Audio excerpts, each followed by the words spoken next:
A millionaire is stunned to find his ex holding a baby in her arms at the door of his mansion. What seemed like an unexpected visit soon turns into a shocking revelation, bringing to light secrets from the past and a truth that will forever change the destiny of everyone involved.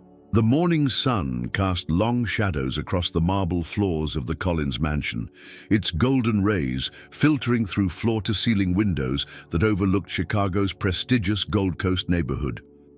Ethan Collins stood before his bedroom, mirror adjusting his perfectly knotted Hermes tie, a daily ritual that had become as natural as breathing. At 35, he had achieved what most people spent lifetimes pursuing: wealth, influence, and an empire built entirely on his own terms.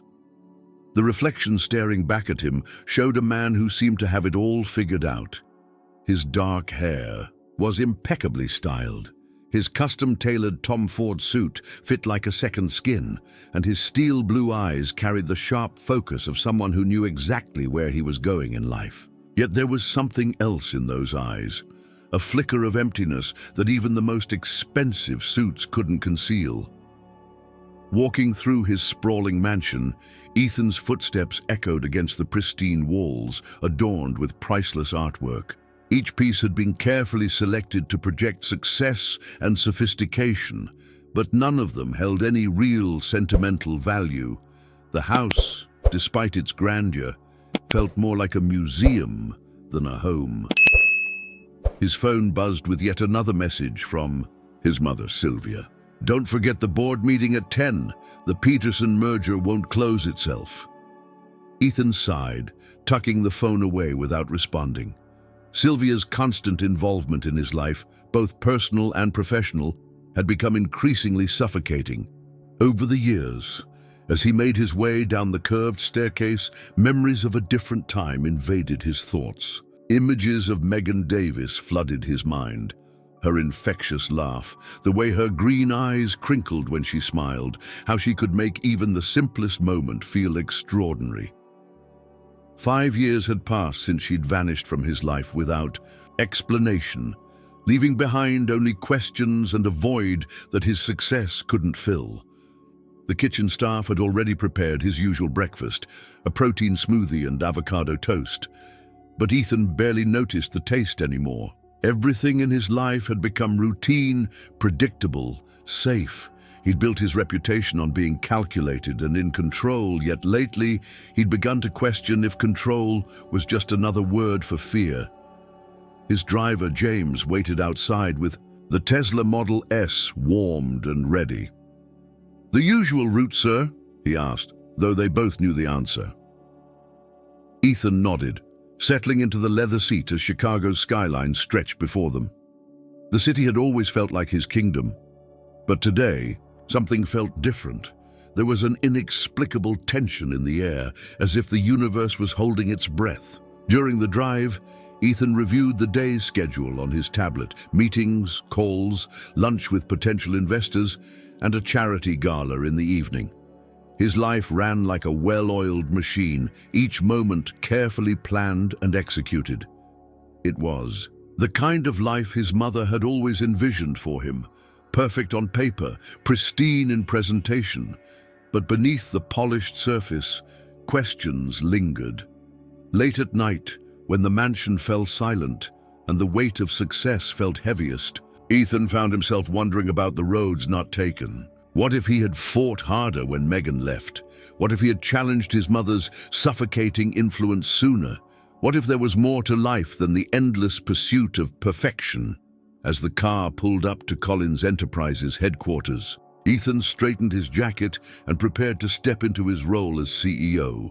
The glass tower reflected the morning sun, its sleek surface a testament to his professional achievements. Employees nodded respectfully as he passed, but few dared to meet his eyes directly. He had built walls so high that even he sometimes wondered if anyone could see the man behind them anymore. Little did Ethan know that this ordinary Tuesday would be the last normal day of his life. The carefully constructed facade he had built was about to crack, and through those cracks, truth would finally find its way in. For now, though, he was still just Ethan Collins, the man who had everything except what truly mattered.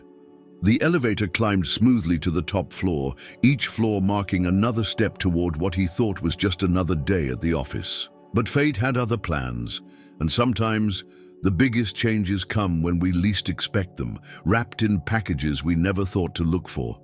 The day had dragged on longer than usual, with the Peterson merger negotiations stretching well into the evening. By the time Ethan's Tesla turned onto his private driveway, the sun had already set, painting the Chicago skyline in hues of deep purple and amber. His temples throbbed with the beginning of a headache, a souvenir from hours of boardroom politics, and his mother's not-so-subtle attempts to direct every aspect of the deal. The security gate opened silently, and as James navigated the curved driveway, the mansion's exterior lights activated automatically, bathing the manicured grounds in soft illumination. Ethan loosened his tie, already thinking about the glass of scotch waiting in his study. But as the car rounded the final bend, he caught sight of something that made him sit up straight, his fatigue instantly forgotten. A figure stood near his front door, a woman, her silhouette familiar in a way that made his heart skip a beat. She was holding something in her arms, something that looked like... Ethan leaned forward, squinting through the tinted windows. The car's headlights swept across the entrance, and for a moment, everything froze. "Stop the car," he commanded, his voice barely above a whisper. James brought the vehicle to a gentle halt about 30 feet from the entrance. There, illuminated by the warm glow of the porch lights, stood Megan Davis. 5 years had changed her in subtle ways. Her honey blonde hair was shorter now, falling just past her shoulders, and her face carried a maturity that hadn't been there before. But it was undeniably her, and in her arms, wrapped in a pale blue blanket, was a baby. Ethan's mind refused to process what he was seeing.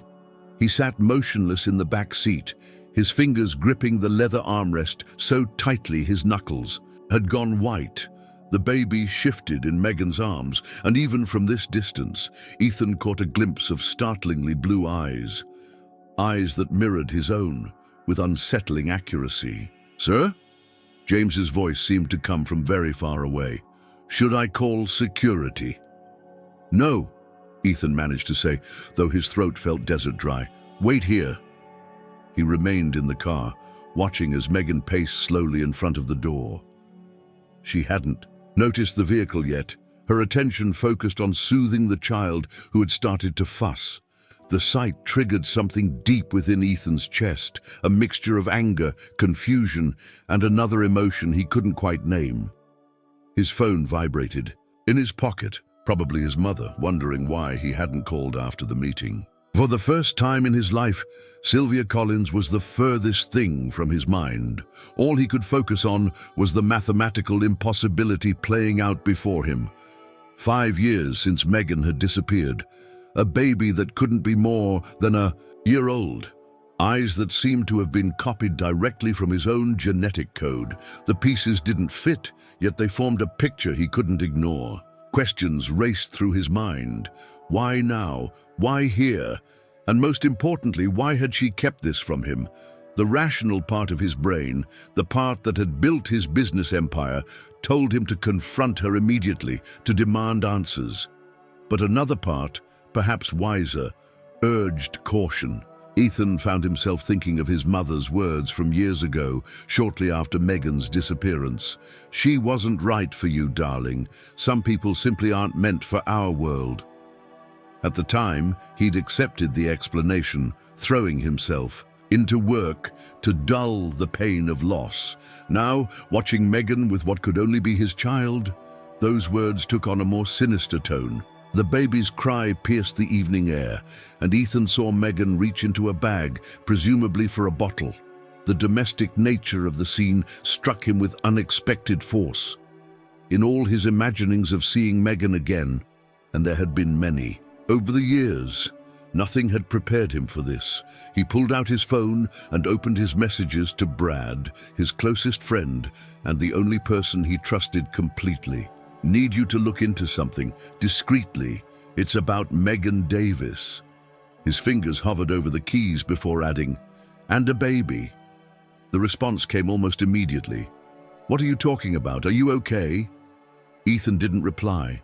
Instead, he watched as Megan finally noticed the car, her body tensing visibly.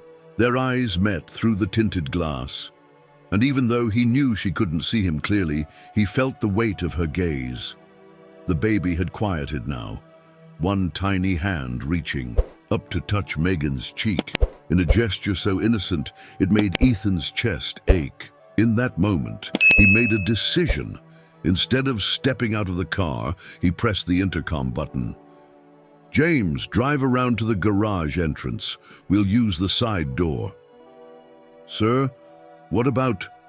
I need to understand what's happening before they confront this, Ethan said, more to himself than to his driver. Something isn't right here, and I'm going to find out what it is. As the car slowly reversed and took the service road around to the garage, Ethan caught one last glimpse of Megan in his rearview mirror. She was still standing there, hope and fear warring on her face, the baby cradled protectively against her chest. Whatever game was being played here, Ethan had a sinking feeling that his mother's fingerprints were all over it. And this time, he wouldn't rest until he uncovered the truth, no matter the cost. Ethan spent the night pacing in his study, the untouched scotch forgotten on his desk. The security feeds displayed on his tablet showed Megan had waited for another hour before leaving, her shoulders slumped in defeat. He'd watched her careful movements as she secured the baby in a car seat, the tenderness in her actions making his chest tighten. The morning light found him at his computer, surrounded by empty coffee cups and printouts. Brad sat across from him, his usual easygoing demeanor replaced by serious concern. You look like hell, man, he said, studying the dark circles under Ethan's eyes. I need to know everything, Ethan replied, pushing a stack of papers toward his friend. Where she's been, what she's been doing, and most importantly, why she disappeared 5 years ago. That baby, Brad, those eyes...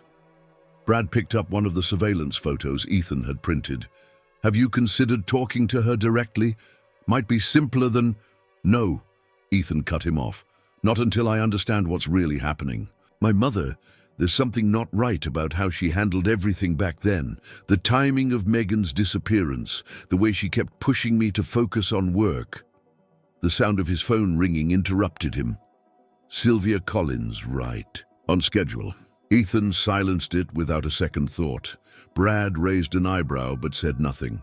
I need access to my mother's private records, Ethan continued. Financial transactions, communications, everything from around the time Megan left. Can you help? Brad leaned back in his chair, running a hand through his disheveled hair.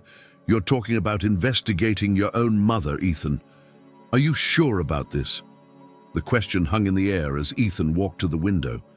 Below, his gardener was trimming the hedges into perfect geometric shapes, another example of the controlled, manicured life he'd built, or perhaps the life that had been built for him. Do you remember what Megan was like? Ethan asked softly. How she'd laugh at my terrible jokes, how she'd drag me to those little hole-in-the-wall restaurants because that's where the real Chicago lives? He turned back to Brad. She wouldn't have just left, not like that, not without a reason. Brad nodded slowly, then pulled out his laptop. I've got some contacts in digital forensics. Give me a few days, but Ethan... He paused, choosing his words carefully. What if what you find isn't what you're hoping for? The question struck deeper than Brad probably intended. What was Ethan hoping for? That his mother had orchestrated some elaborate scheme, that Megan had been forced away. The alternatives, that she had chosen to leave, that she had hidden his child from him willingly, were almost too painful to contemplate. A notification popped up on Ethan's phone. a calendar reminder for lunch with his mother at the Drake Hotel, their standing Wednesday appointment as regular as clockwork. For the first time in years, he found himself studying his mother's contact photo. Sylvia Collins, always perfectly composed, her silver hair styled immaculately, her smile practiced and precise. How had he never noticed the calculation behind that smile? "Cancel my meetings for the next few days," Ethan told his assistant over the intercom. "Family emergency."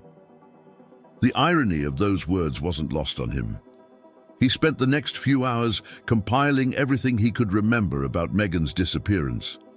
The details he'd overlooked at the time now seemed glaringly suspicious. How her phone number had suddenly been disconnected, how her apartment had been cleared out while he was away on a convenient business trip his mother had insisted he couldn't miss, how even her workplace had been vague about her departure, citing only personal reasons. Around noon, his tablet chimed with an alert from the gate security system. His heart jumped, thinking Megan had returned, but it was only his mother's car. He watched through the cameras as her driver pulled up to the front door. "Sir," his housekeeper's voice came through the intercom. "Mrs. Collins is here. She says you missed lunch and isn't answering her calls." Ethan stared at the security, Veed, watching his mother step out of her car with the precise, measured movements he'd known all his life. She was wearing her favorite Chanel suit, the one she always wore when she meant business. "Tell her I'm on an important call," he replied, his voice steady despite the turmoil inside. "I'll reach out to her later." As he watched his mother's face tighten with barely concealed annoyance, Ethan remembered something Megan had once said. "Your mother looks at you like you're her greatest achievement, not her son." At the time, he dismissed it as jealousy. Now he wondered if Megan had seen something he'd been blind to all along. Brad's typing had stopped. "Ethan," he said, his voice unusually serious, "I think I found something. A series of large payments. From your mother's private account to a law firm specializing in family court cases. The dates match." Ethan's hands clenched involuntarily. On his tablet screen, he watched his mother return to her car, her movements sharp with frustrated anger. For the first time in his life, he was openly defying her carefully orchestrated schedule. And for the first time, he felt not guilt but a growing sense of liberation.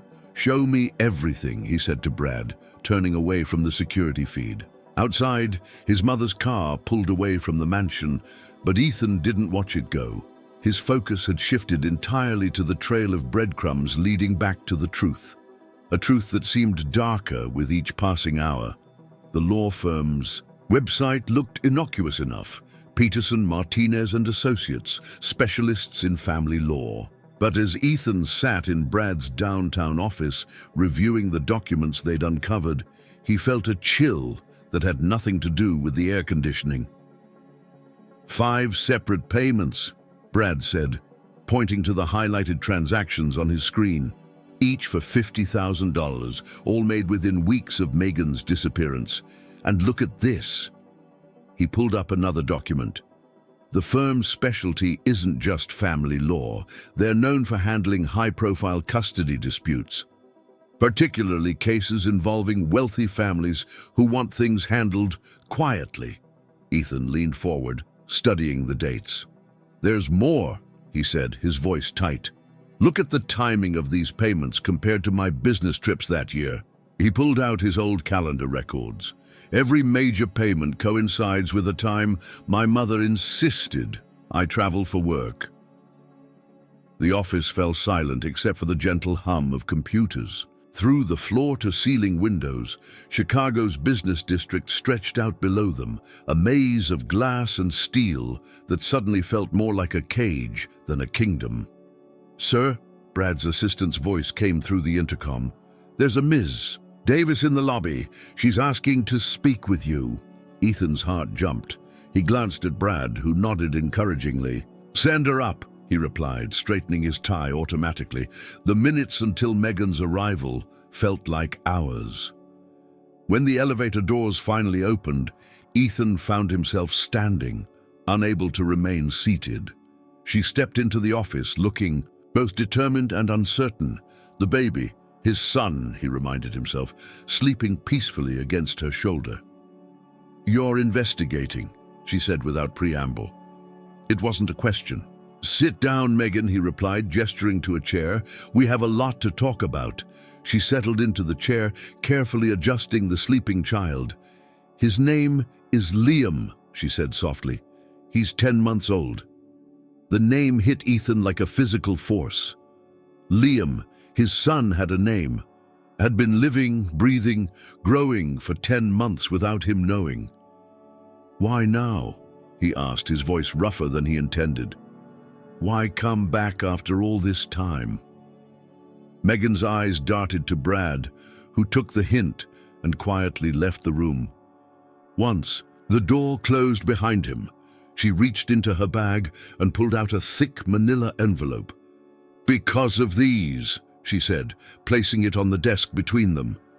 "And because I can't run anymore." Inside the envelope, Ethan found documents, photographs, and what appeared to be transcripts of recorded conversations. As he began to read, his hands started to shake. There were legal threats, carefully worded but unmistakable. Financial records, showing systematic harassment, his mother's fingerprints all over them, though always through intermediaries, and photographs of Megan throughout her pregnancy, clearly taken without her knowledge.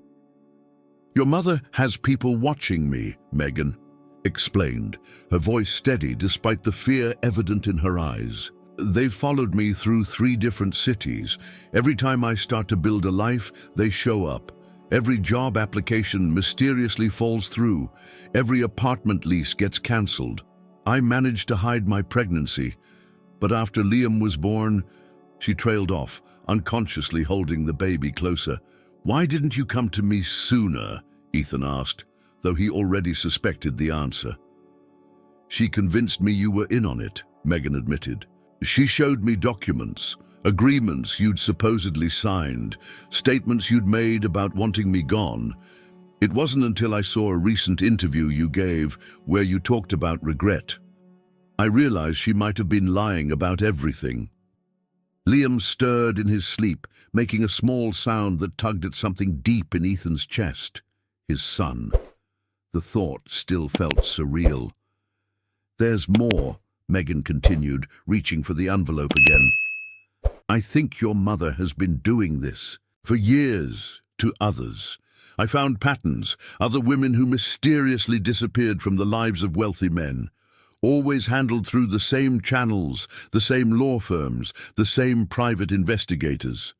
Ethan thought of his father, who had died when he was young. His mother had always said it was a simple case of his father's first marriage, ending naturally before she met him. But now, "She's trying to force me to sign away all parental rights," Megan said, interrupting his thoughts.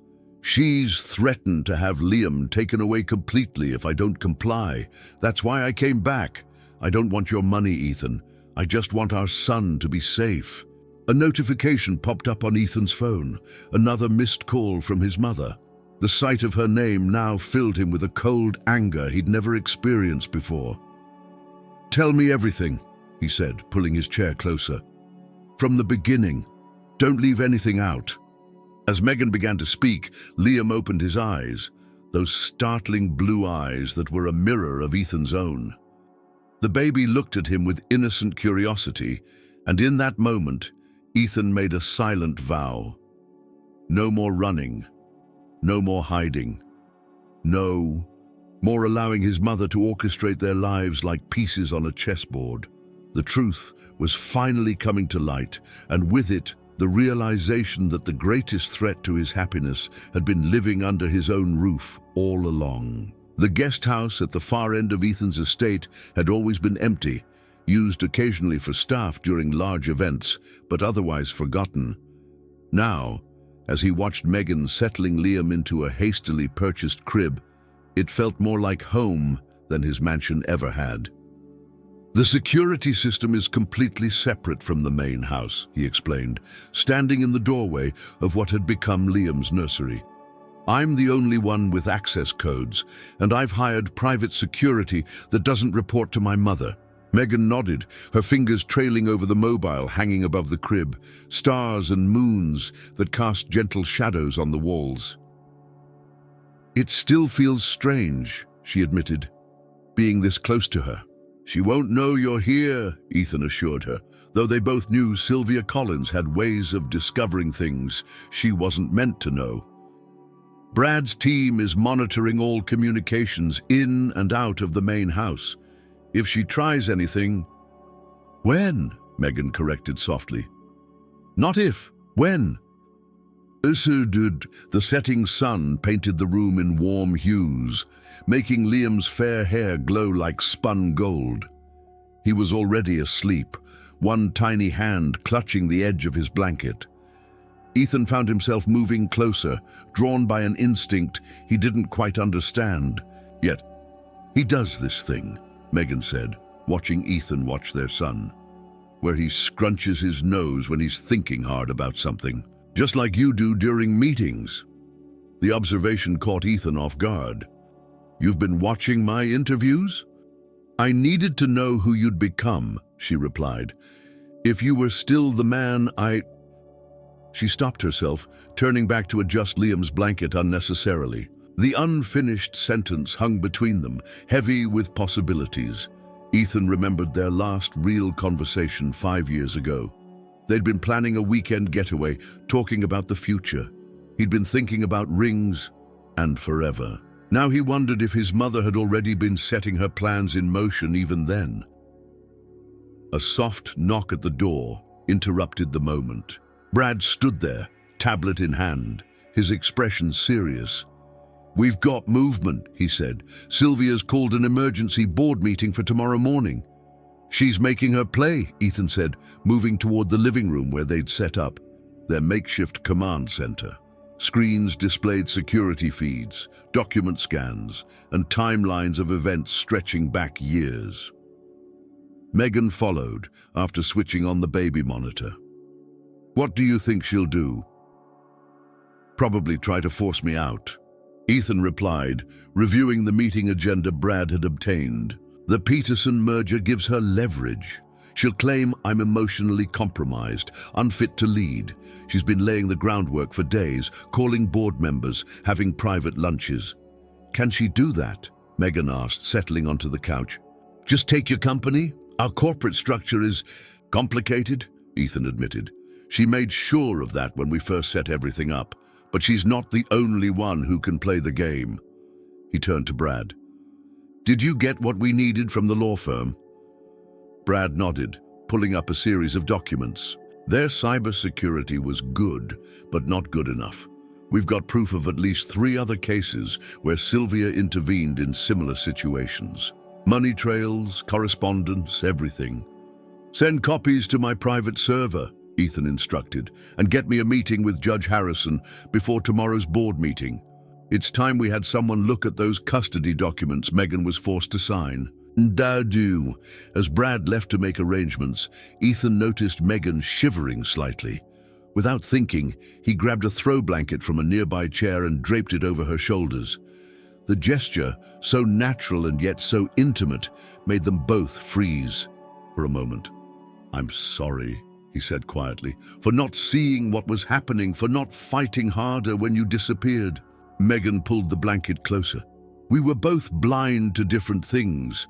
I should have trusted what I knew about you, not what she told me. A sound from the baby monitor drew their attention. Just Liam shifting in his sleep, making those tiny noises that Ethan was quickly learning to recognize. Each one tugged at his heart in a way he'd never expected. Tomorrow, he said, turning back to Megan, everything changes. My mother won't expect me to fight back. She's never seen me defy her, not really, but she's never seen me with something truly worth fighting for either. And now, Megan asked, her voice barely above a whisper.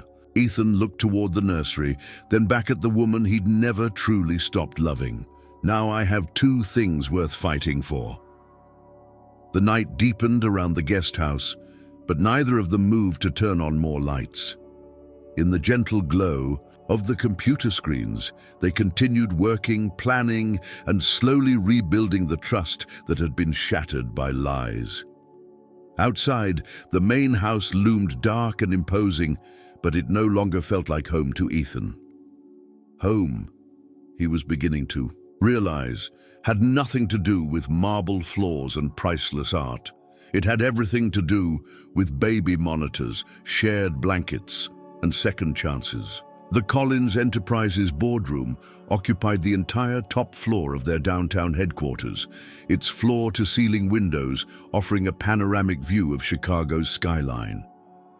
As board members filed in for the emergency meeting, Ethan stood at these windows, watching the city wake up below. His reflection showed a man transformed. Gone was the perfectly styled hair and designer suit. Instead, he wore a simple navy blazer and white shirt, his hair slightly disheveled from a night of preparation. "They're all here," Brad murmured from beside him, "including Judge Harrison." Ethan nodded, checking his phone one last time. A message from Megan lit up the screen. "We're safe. Focus on what you need to do." Attached was a photo of Liam playing. With his breakfast, blue eyes bright with morning laughter, the sight steadied him. The elevator doors opened one final time, and Sylvia Collins swept into the room like a queen entering her court. Her Chanel suit was immaculate as always, her silver hair perfectly coiffed. She faltered slightly upon seeing Ethan, perhaps thrown by his casual appearance, or maybe by his presence at all. "Darling," she said, recovering quickly, "I'm surprised to see you here. Given your recent emotional state, I thought it best if you took some time off." "Did you, Mother?" Ethan replied, not turning from the windows. "How considerate of you to make that decision for me." Again. The board members shifted uncomfortably. In their seats, most had known Ethan since childhood, had watched him grow from a quiet boy into the company's youngest CEO.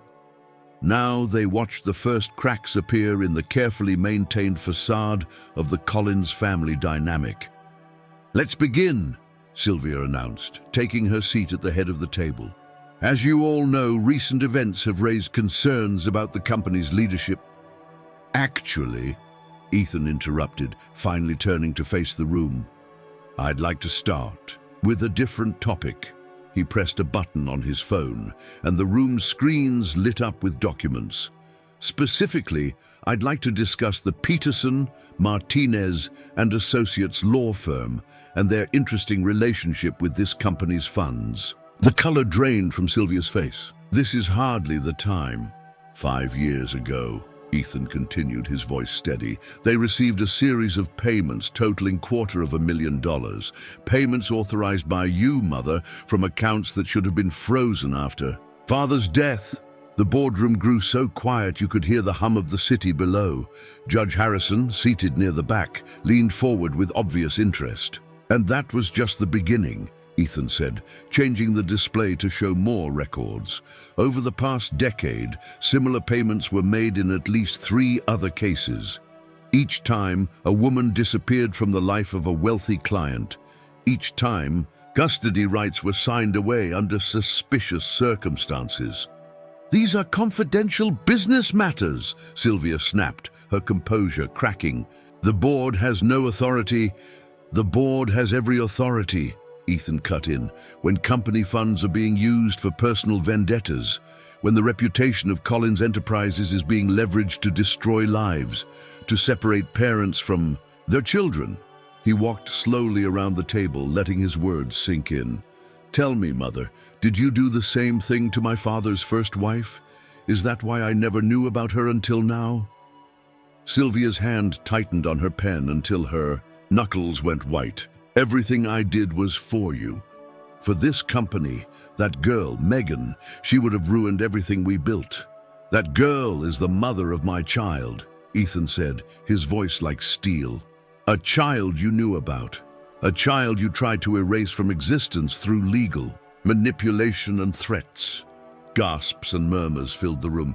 Judge Harrison was now taking notes, his expression grave. "I have here," Ethan continued, placing a thick folder on the table, "sworn statements from 3 other families, all with similar stories, all involving the same law firm, the same private investigators, the same pattern of harassment and coercion, and all of it funded through creative accounting that I'm sure the SEC would find fascinating." Sylvia stood abruptly, her chair scraping against the floor. "You ungrateful—" She caught herself, visibly forcing her mask of control back into place. "Everything I did was to protect you, to protect this company. Without my guidance, you would never have achieved your guidance." Ethan laughed, but there was no humor in it. "You mean your manipulation, your control. Tell me, Mother, did it never occur to you that real success might include happiness, that power without love is meaningless?" He turned to address the board directly. "I move for an immediate audit of all company accounts, particularly those under my mother's sole control. I also move for her temporary suspension from all executive duties pending investigation." "You can't do this," Sylvia hissed. "I'm your mother." "Yes," Ethan replied softly, "you are. And that's the only reason I'm not pressing criminal charges. Yet." The vote was quick and decisive. Years of loyal board members might have feared Sylvia, but they feared federal investigation. More. As security arrived to escort his mother from the building, Ethan felt no triumph, only a deep sadness for what could have been. "You'll regret this," Sylvia called from the elevator. "You need me, Ethan. You always have." Ethan watched the doors close on his mother's fury, then turned to Judge Harrison. "Now," he said, "about those custody documents." Outside, the morning sun had fully risen, bathing Chicago in clear light. In his pocket, his phone buzzed with another message. From Megan, another photo of Liam, this time reaching for the camera with a bright smile. This, Ethan realized, was what real power looked like. Not control, not manipulation, but the simple, pure love of a family finally free to be together. Evening had settled over Chicago by the time Ethan finally made it back to the guest house. The day's events had left him exhausted but oddly light, as if he'd set down a weight he hadn't known he'd been carrying. The lights inside were warm and welcoming, and through the window he could see Megan moving around the kitchen, Liam balanced on her hip. The domestic scene made him pause on the path. 5 years ago, he would have dismissed such simple happiness as beneath him, or more accurately, his mother would have dismissed it for him. Now, watching Megan dance around the kitchen while making dinner, Liam's delighted giggles carrying through the glass, he wondered how he'd ever believed that success could be measured in boardroom victories alone. "There's Daddy," Megan said. As he entered, the words sending a jolt through his heart. It was the first time she'd called him that.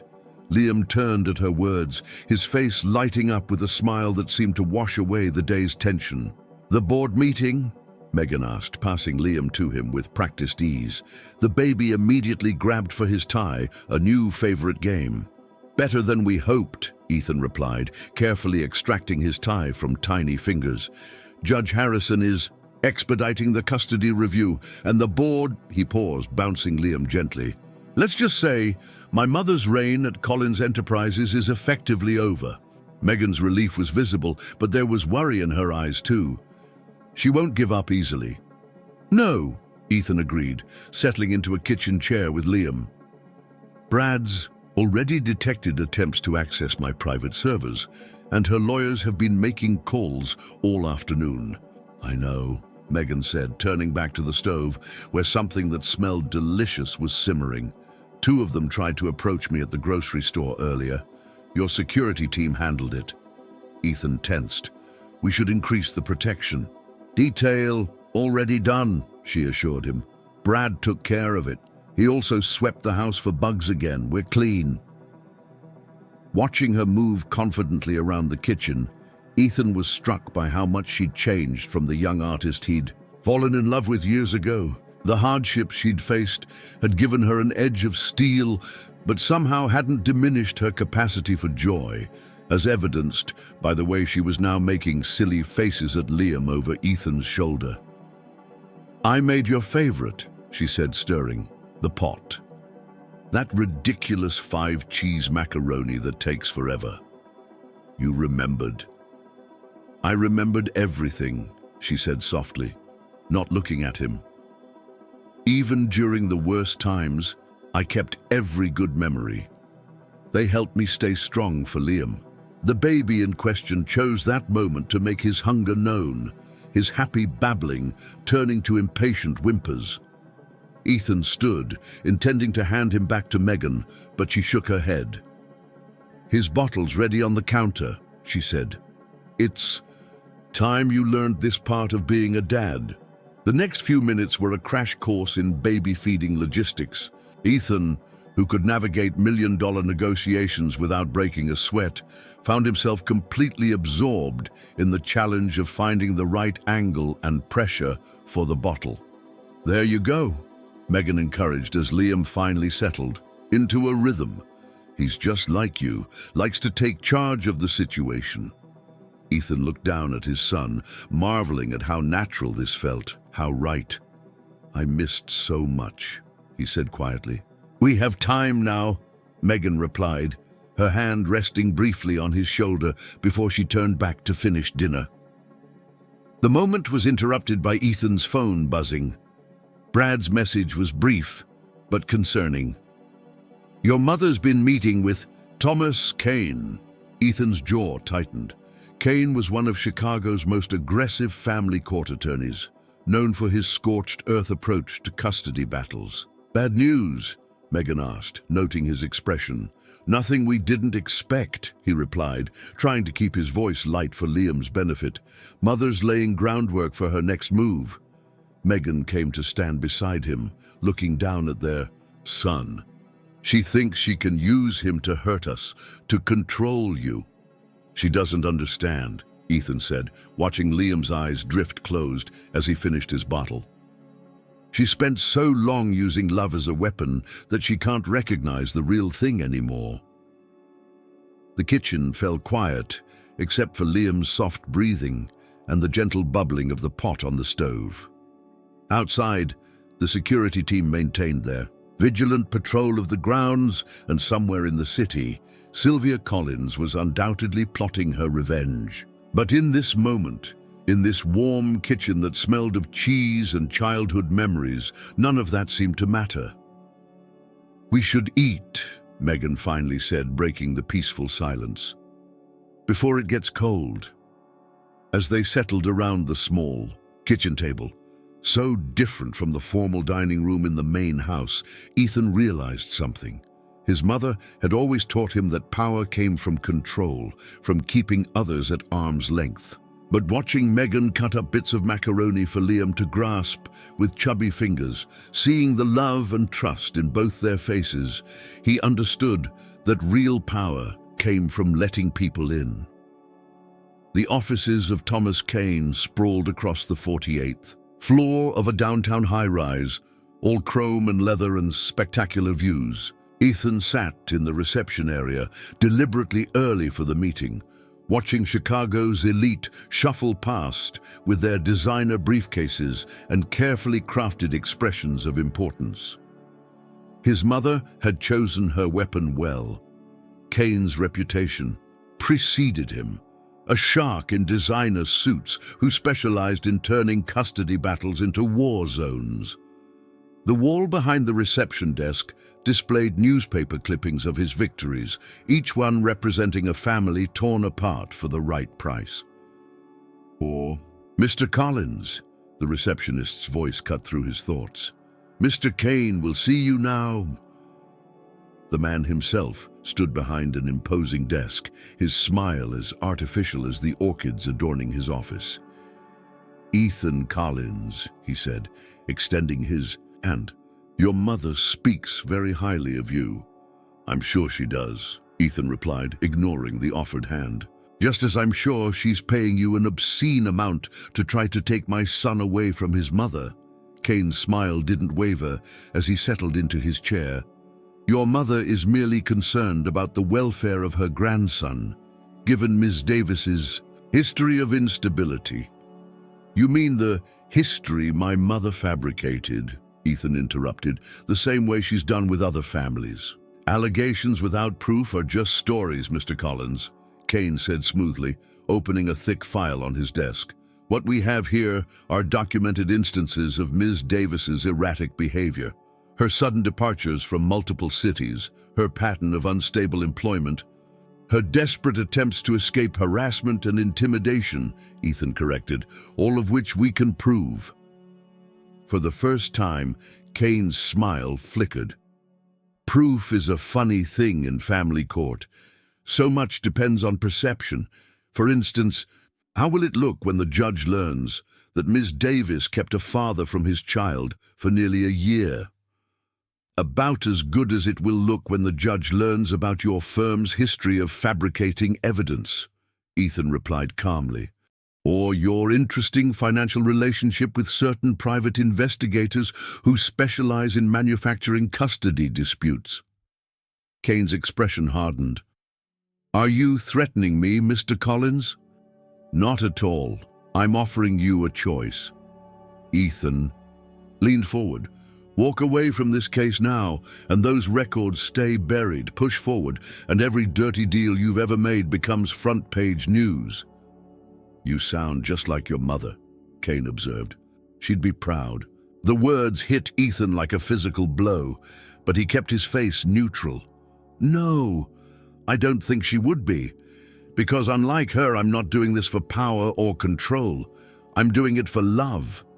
Back at the guest house, Ethan found Megan and Liam in the garden.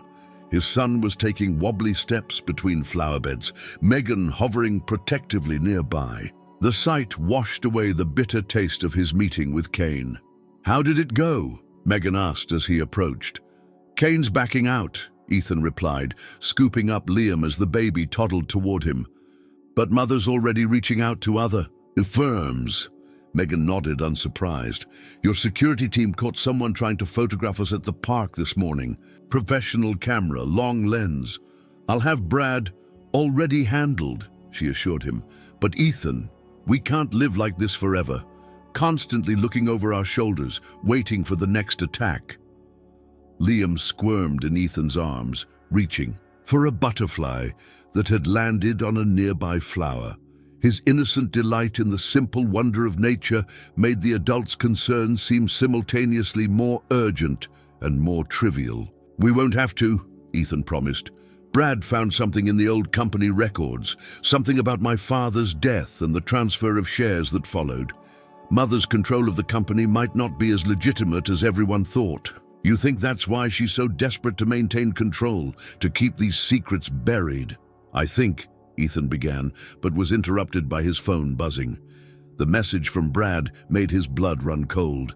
Emergency, turn on the news now. Inside, they found a press conference in progress.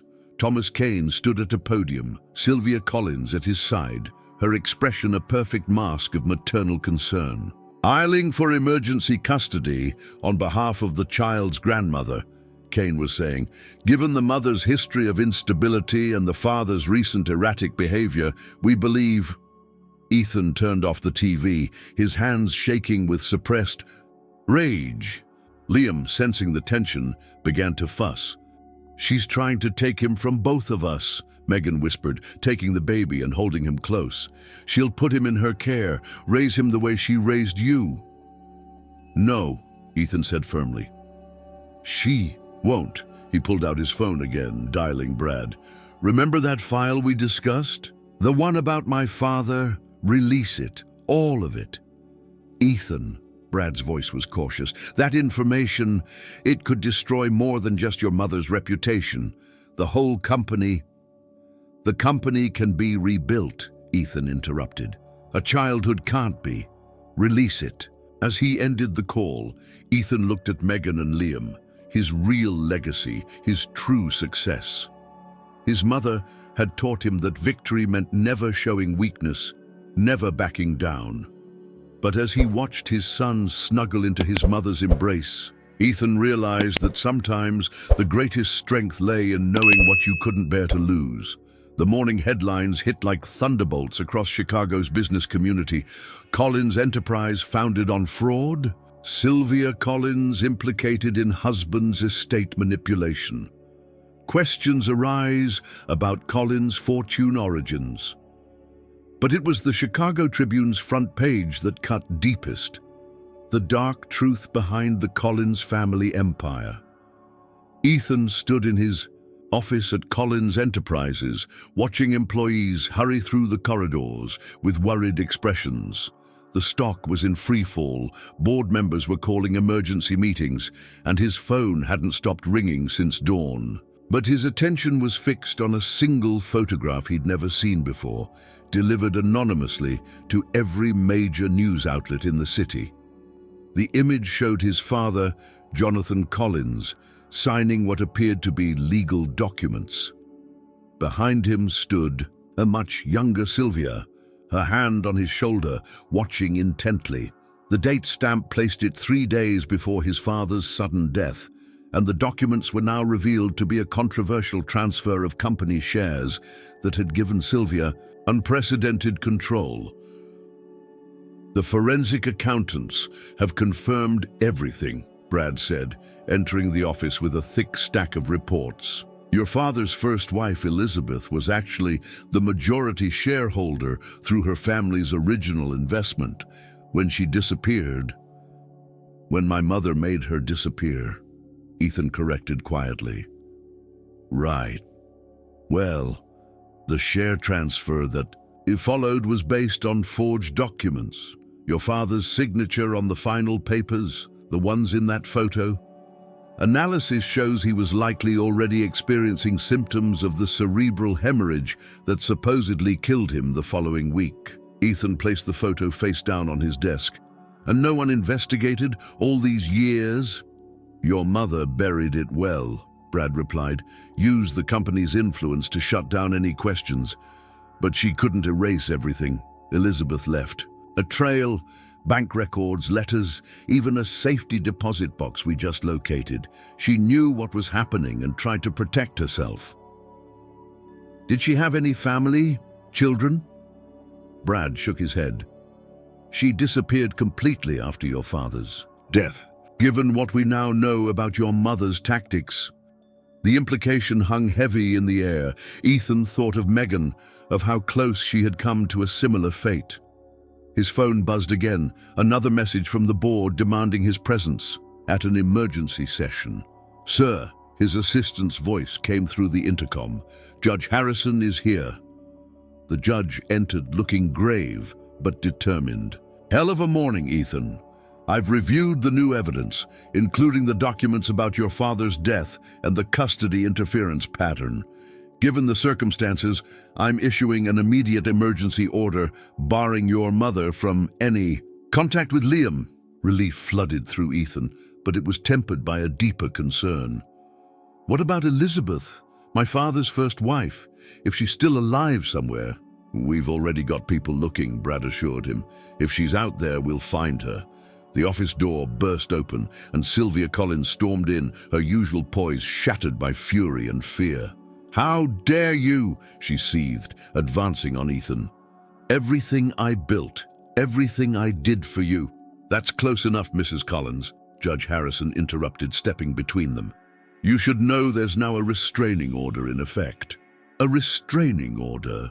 Sylvia laughed, but there was hysteria in the sound. "Against a grandmother trying to protect her family? Do you know what he's done? He's destroying everything." "No, Mother," Ethan said quietly. "You did that. Every lie, every manipulation, every person you hurt trying to maintain control, it all led to this moment." "I made you who you are," she snapped. "And that's exactly what I'm afraid of," Ethan replied, "or at least what I was afraid of. But then I met my son, and I realized I could choose to be someone different, someone better." Security arrived to escort Sylvia out, her protests echoing down the corridor. As the noise faded, Ethan's phone lit up with a message from Megan. Are you okay? News is everywhere. Liam keeps asking for you. The simple text, concerned more with his well-being than the corporate chaos unfolding around them, centered him. The company may never recover from this, he said to Brad and Judge Harrison. The lawsuits alone.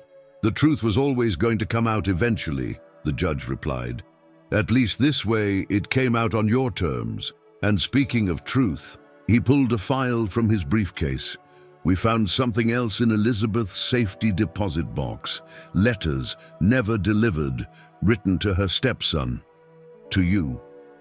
Ethan stared at the yellowed envelopes, each addressed in elegant handwriting to my dear Ethan. The last one was dated just weeks before his father's death. Take them home, Judge Harrison advised. Read them with your family. Some truths are too important for corporate offices. Later that evening, in the warm comfort of the guest house, Ethan sat with Megan on the couch, Liam sleeping peacefully.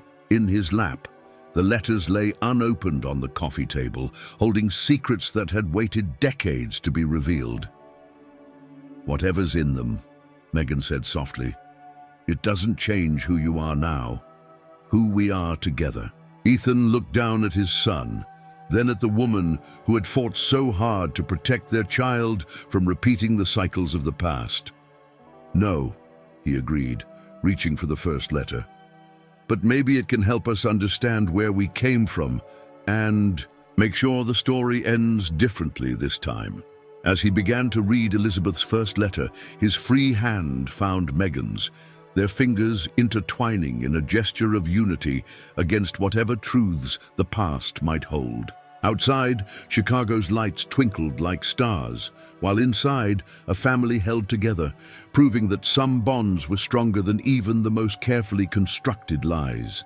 The letters changed everything, yet nothing at all. Ethan sat in the guest house study long after midnight, surrounded by Elizabeth's words. Her elegant handwriting filled page after page with memories, hopes, and warnings she had never been able to deliver. Megan had fallen asleep on the nearby couch, having stayed up to read with him until exhaustion finally claimed her. My dearest, Ethan, the final letter began, if you're reading this, then I failed to protect your father, and I fear what that means for you. Sylvia's influence grows stronger each day, and Jonathan is not well, though he refuses to see it. I've arranged for these letters to be delivered to you when you turn 18, though I pray I'll be there to tell you everything in person instead. The letter went on to detail how Elizabeth had met and fallen in love with Jonathan Collins when he was just starting his business, how they had built the company together using her family's investment, how Sylvia had entered their lives as a consultant, slowly working her way into Jonathan's confidence while orchestrating Elizabeth's isolation. Your father was a good man, Elizabeth wrote, but sometimes good men can't see the manipulation happening right in front of them. Sylvia played on his fears, his ambitions, and most of all his desire to give you the best of everything. By the time I realized what was happening, she had already convinced him that I was a threat to your future. Liam's soft cry from the baby monitor interrupted Ethan's reading. He found himself moving automatically toward the nursery, the routine of parenthood already becoming natural despite its newness. His son stood in his crib, reaching up with tiny hands. Hey there, little man, Ethan whispered, lifting him carefully. Can't sleep either? Liam snuggled into his shoulder, and Ethan walked them to the window. The main house loomed in the distance, dark except for a single light in what he knew was his mother's study. The sight of it reminded him of another passage from Elizabeth's letters. I see how she watches you, even as a child. Like you're a prize to be won, a legacy to be shaped.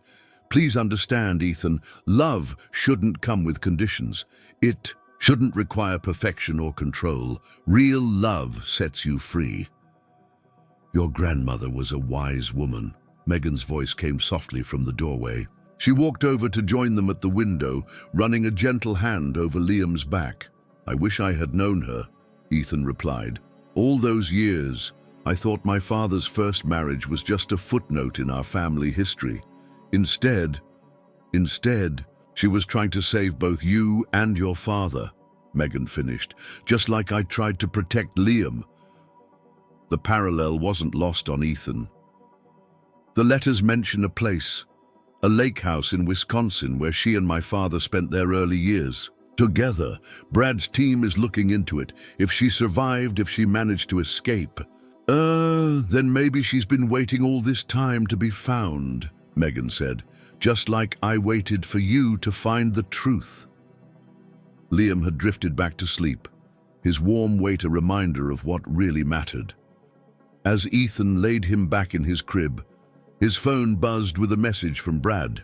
Found something. Property records for the lake house, still in Elizabeth Collins' name, recent utility bills. Hope surged through Ethan's chest. She's alive, he whispered to Megan. All these years, she's been alive. What are you going to do? I'm going to find her, he said. But first, he pulled Megan close, breathing in the familiar scent of her shampoo. First, I need to make sure you and Liam are protected. Mother's still out there, and she's never been more dangerous than when she feels cornered. As if summoned by his words, Ethan's phone lit up with breaking news. Sylvia Collins calls press conference, promises shocking revelations about son's custody battle.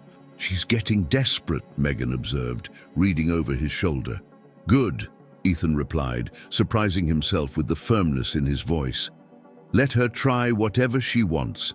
Elizabeth's letters prove she's done this before. Every move she makes now just adds evidence to the pattern. They stood together in the peaceful nursery, watching Liam dream, while outside, the media storm continued to build. Tomorrow would bring new challenges, new battles to fight. But tonight, in this quiet moment, Ethan finally understood what Elizabeth had tried to tell him through her letters, that true strength comes not from control, but from the courage to love freely, even in the face of loss. His phone buzzed again. Brad had found an address for the lake house. Soon, they would make the journey north, seeking answers to decades-old questions. But for now, Ethan was content to stand with Megan, watching over their son, proving with every peaceful breath that some cycles could be broken, some wrongs could be made right, and love, real, unconditional love, could triumph over even the most carefully constructed cage. The press conference room at the Drake Hotel was packed beyond capacity.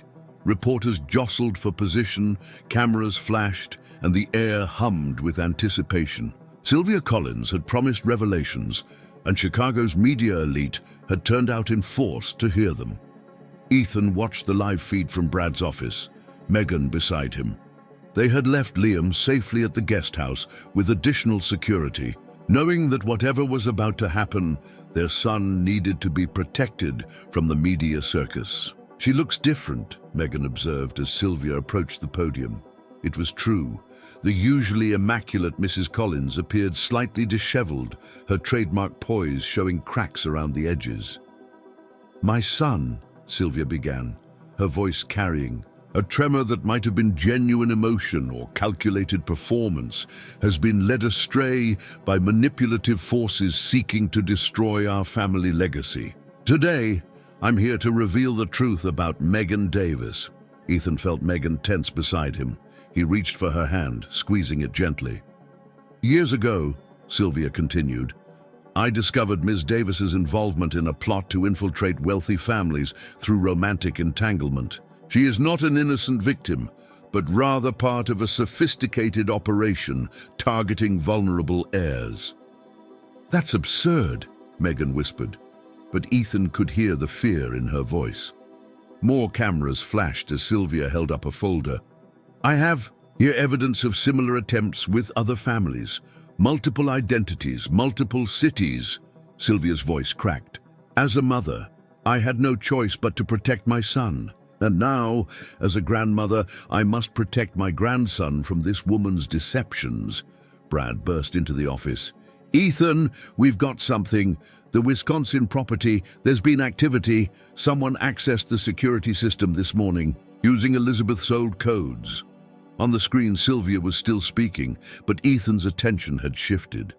"She's alive," he said, "and she's watching all of this unfold."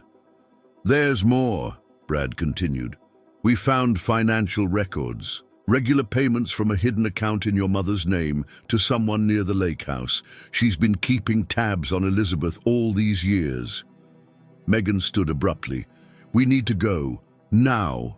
Before your mother realizes we know." "And Denis, first," Ethan said, pulling out his phone, "we end this circus." He dialed a number, and moments later, a figure appeared at the back of the press conference room on the live feed. Judge Harrison stepped forward, his presence causing a stir among the reporters. "Mrs. Collins," he announced, his voice cutting through the chaos, "I have here a court order requiring you to cease and desist from making any further public statements about this case." Sylvia faltered at the podium. "I'm simply trying to protect. You're in violation of multiple court orders," the judge continued, "including the restraining order issued yesterday." "Officers?"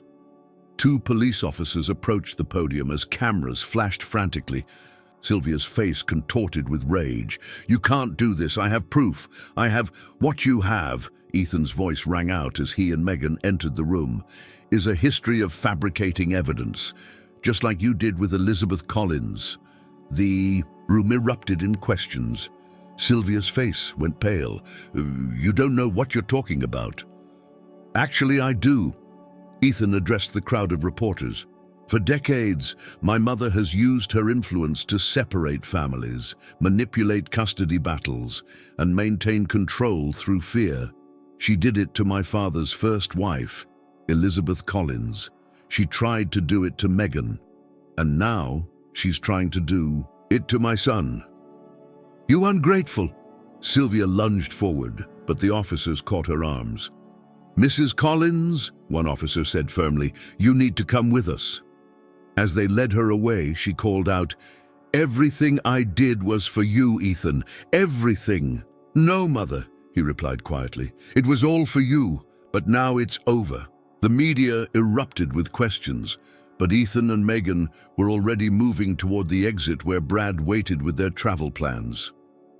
The Wisconsin address was programmed into the GPS, and a small plane was standing by at a private airfield. "What if we're wrong?" Megan asked as they hurried through the hotel's back entrance.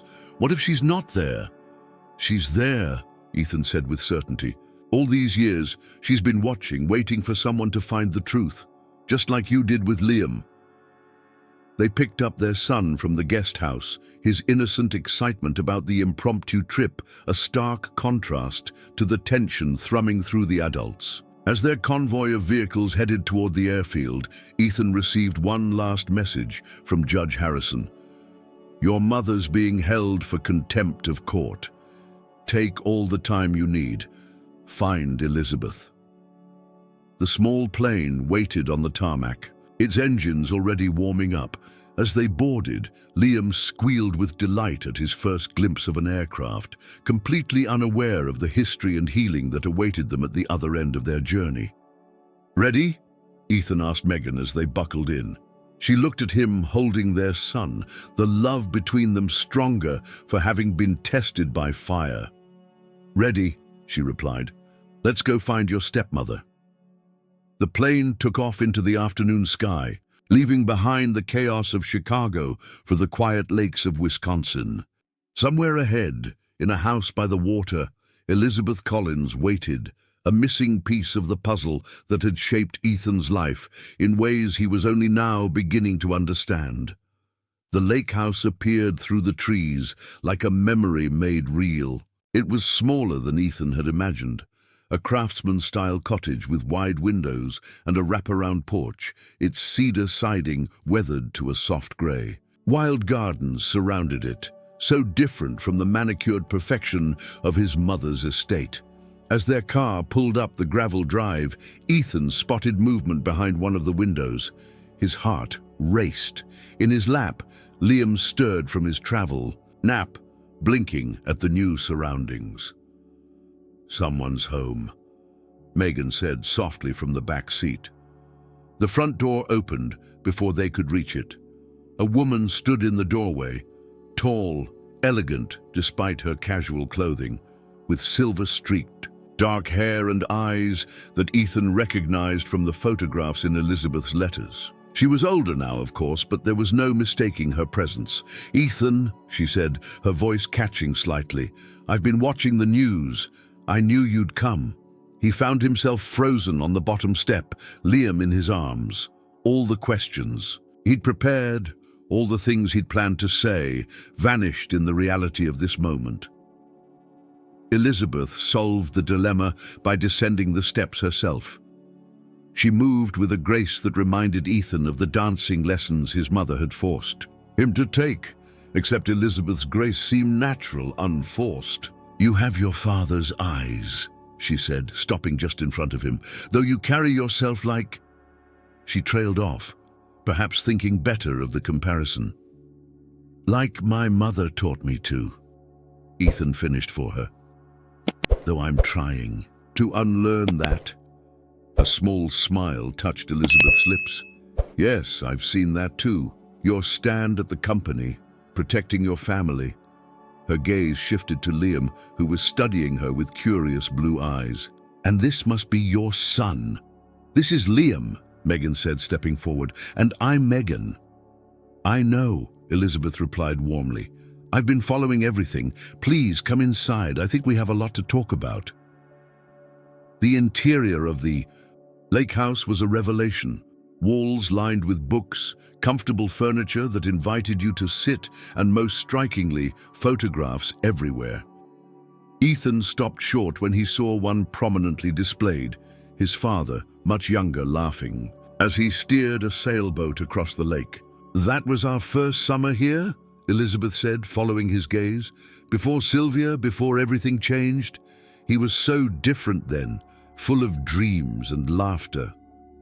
"What happened?" Ethan asked, though part of him already knew the answer. Elizabeth gestured them to sit in the living room, where picture windows offered a panoramic view of the lake. "Your mother happened, or rather her particular talent for finding people's weaknesses and exploiting them. Jonathan's was his fear of not being enough, not successful enough, not powerful enough. She knew exactly how to use that. Just like she tried to do with me," Ethan said, watching Liam explore a basket of toys Elizabeth had somehow thought to provide. "Yes, but you were stronger. You chose love over power." Elizabeth's eyes grew distant. "I should have fought harder, should have seen what was happening before it was too late." "You tried," Megan interjected. "Those letters, you tried to warn them." "Fat lot of good it did," Elizabeth sighed. "By the time I realized how deep Sylvia's manipulation went, she had already positioned herself as Jonathan's savior and me as the threat. When I tried to expose her financial maneuvering, she used it to convince him I was trying to steal the company. And then my father died," Ethan finished quietly. Elizabeth nodded, tears gathering in her eyes. "I was already in hiding by then. Sylvia had made it clear what would happen if I didn't disappear. When I heard about Jonathan's death, I almost came back, but I knew she would be watching for exactly that." "She was," Ethan confirmed. "We found the payments to local surveillance. She's been monitoring you all these years." "Of course she has." Elizabeth's laugh held no humor. "Sylvia never leaves loose ends. Except she didn't count on you being stronger than her influence, or on finding someone like Megan who would fight for love instead of power." Liam chose that moment to toddle over to Elizabeth, offering her a toy car he'd found. The simple gesture brought fresh tears to her eyes. "May I?" she asked, holding out her arms. At Megan's nod, she lifted Liam onto her lap. "You know, I used to dream about grandchildren, about teaching them to sail, showing them the secret paths around the lake." "You still can," Ethan said firmly. "Sylvia's control is over. She's facing charges. The company is being restructured, and most importantly, you're part of this family, if you want to be." Elizabeth looked at him searchingly. "You're nothing Like her, you know. You have Jonathan's heart, the real Jonathan, before Sylvia twisted everything. Stay with us, Megan suggested suddenly. Not here, hidden away, but in Chicago. Help us rebuild something better than what Sylvia destroyed. I don't know. Elizabeth hesitated. After so long in the shadows. Then we'll take it slow, Ethan said. Start with teaching Liam to sail. I hear there's a good instructor in the family. For the first time, Elizabeth's smile reached her eyes. Your father capsized us 3 times before he got the hang of it. Drove Sylvia crazy. She thought it was beneath his dignity to learn by failing. Tell me more, Ethan said, settling back on the couch. Tell me everything about him, about who he was before. As Elizabeth began to share stories of the past, Liam played contentedly in her lap, and the afternoon light painted the lake in shades of gold. Outside, decades of secrets and lies were unraveling in Chicago's courts and boardrooms. But here, in this house that had waited so long for healing, a family was slowly, carefully beginning to rebuild. Autumn painted Chicago's Gold Coast in brilliant colors as Ethan supervised the movers, bringing Elizabeth's belongings into the guest house. They had converted the second floor into a comfortable apartment for her, complete with a private study filled with her books and photographs. The main house stood empty now, its imposing facade no longer casting shadows over their lives. A little to the left, Elizabeth directed, as workers positioned her favorite reading chair near a window overlooking the garden. The space was transforming, becoming warmer and more inviting with each personal touch she added. Megan appeared in the doorway with Liam, who immediately squirmed to be put down. Grammy, he called out, toddling toward Elizabeth with the new word he'd learned just days ago. The sight still brought tears to Elizabeth's eyes. Come here, sweetheart, she said, scooping him up. Should we show Daddy the surprise we've been working on? They made their way to the garden, where the previously formal landscaping was giving way to something more natural and welcoming. A small sailboat, perfect for a child, floated in the ornamental pond that Ethan had never quite understood the purpose of before.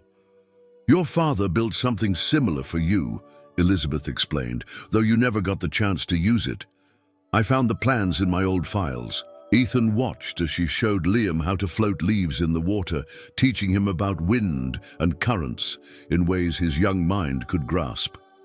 It was so different from his own childhood lessons, all structure and expectations, and his mother's constant pressure to excel. Brad appeared from the main house, carrying a stack of legal documents. Final paperwork from the court, he announced. Sylvia's plea agreement is done. No jail time, but she's permanently barred from any involvement with Collins Enterprises or contact with the family. How did she take it? Ethan asked, though he already knew the answer. Like you'd expect. Insisted she was protecting the family legacy until the end, but her lawyers made her understand it was this or face criminal charges. Megan joined them, slipping her hand into Ethan's. Where will she go? Her sister's place in Palm Beach, Brad replied. Voluntary exile, they're calling it. The press release goes out tomorrow morning. They watched Elizabeth and Liam playing by the pond, their laughter carrying across the garden. The sound seemed to wash away the last, lingering heaviness of the past months. The board approved the restructuring plan, Brad continued. The new Collins Family Foundation will control the majority shares, with Elizabeth reinstated as a founding member. The corporate governance changes you wanted are all in place. Transparency, ethical oversight, the whole package. Ethan nodded, but his attention was on his son, learning to sail tiny leaf boats under his grandmother's patient guidance. And the other families? The ones my mother interfered with? The Foundation's legal team is reaching out to all of them. Offers of compensation, support, whatever they need to heal. Some have already responded. They want to tell their stories. Let them, Megan said firmly. The truth needs to be told, so it can't happen again. Elizabeth was showing Liam how to make paper boats now, their heads bent together over the folding paper. The scene struck Ethan powerfully. This was what family should look like, not his mother's rigid portraits and carefully orchestrated appearances. "I've been thinking about the main house," he said suddenly. "It's too big, too cold, too many shadows." Megan squeezed his hand. "What do you want to do with it?" "Turn it into something good. A center for family advocacy, maybe, or a place where separated families can reconnect in a safe environment." He paused, watching Liam launch his paper boat with a delighted squeal. No more hiding in the dark. No more using power to keep people apart. "Elizabeth might have some ideas," Megan suggested. "She's been talking about counseling other families who've gone through similar experiences." As if hearing her name, Elizabeth looked up and waved them over. "Come on, Daddy," she called, echoing Liam's name for Ethan. "Your son needs a sailing lesson." The afternoon sun warmed the garden as they gathered around the pond, learning to fold paper into boats that would carry hope instead of secrets. Brad discreetly gathered his documents and left them to their family moment, understanding that some healing couldn't be captured in legal papers or press releases. Later, as dusk settled over Chicago, they sat on the guest house porch drinking hot chocolate, Elizabeth's recipe, not the fancy imported stuff Sylvia had insisted on. Liam dozed in Megan's lap, clutching a paper boat in his small hand. "No," Elizabeth said softly.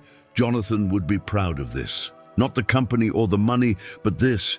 Family, love, healing. It's what he wanted before he lost his way." Ethan looked at his sleeping son, at Megan's gentle smile, at Elizabeth's quiet strength. "Then we'll make sure it's what the Collins and name means from now on," he promised. "Not power or control, but love and second chances." The city lights began to twinkle in the distance, but for once, Ethan wasn't thinking about board meetings or business deals. Instead, he was planning sailing lessons, family dinners, and all the small moments that, strung together, would create the legacy his father had really wanted to leave, one built on love instead of fear, on truth instead of manipulation. It wasn't perfect, this new family they were building, but its imperfections made it real and its challenges made it strong. As night fell over Chicago, the guest house glowed with warmth and light, proving that sometimes the greatest victories come not from maintaining control, but from having the courage to let love lead the way. 1 year later, the lake house garden bloomed with summer flowers as guests gathered for Ethan and Megan's wedding. It was a small ceremony, family and close friends only, exactly what they had wanted. The location had been Elizabeth's suggestion, a way of replacing old memories with new ones. Liam, now almost 2, toddled down the aisle in a tiny suit, scattering flower petals with more enthusiasm than accuracy.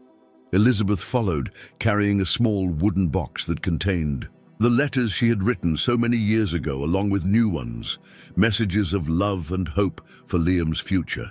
The main house in Chicago had been transformed into the Collins Family Center, its imposing gates replaced with welcoming gardens, its cold marble halls now filled with the warmth of healing conversations and reunited families.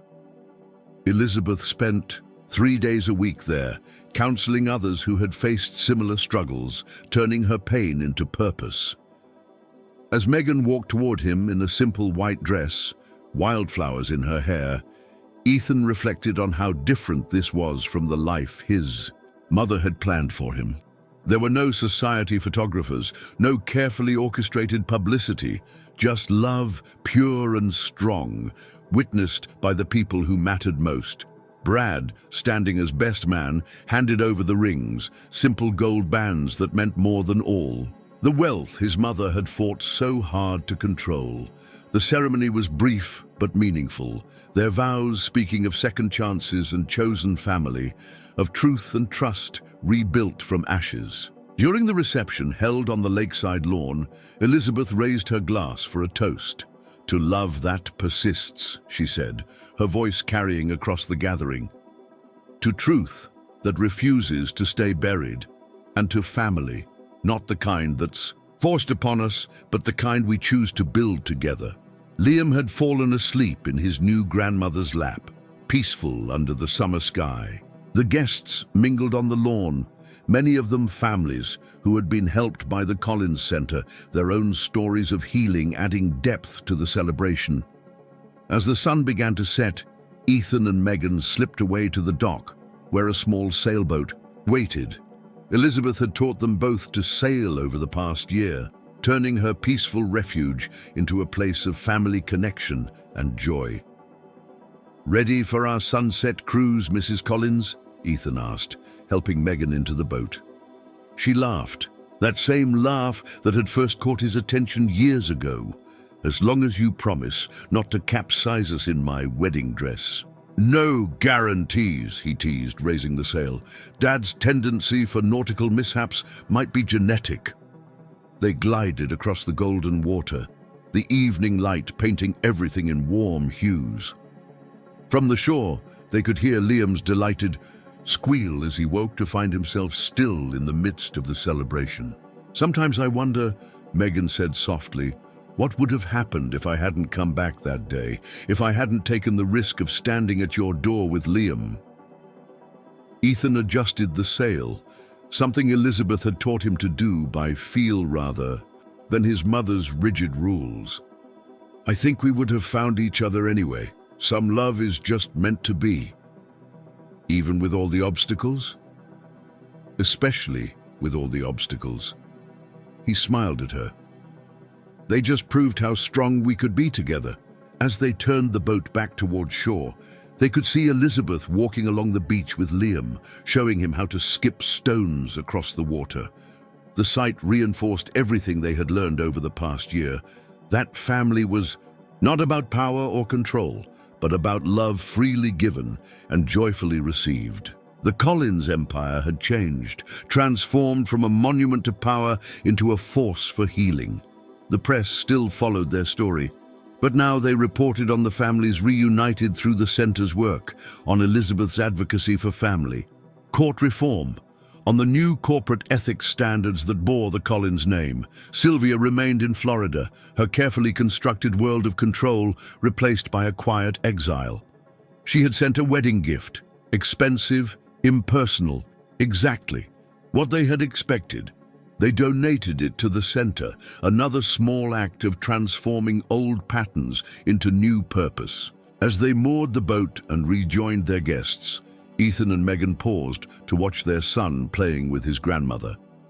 Elizabeth was teaching him the same sailing knots she had once taught his father, her patience and love creating a legacy, far different from the one Sylvia had tried to enforce.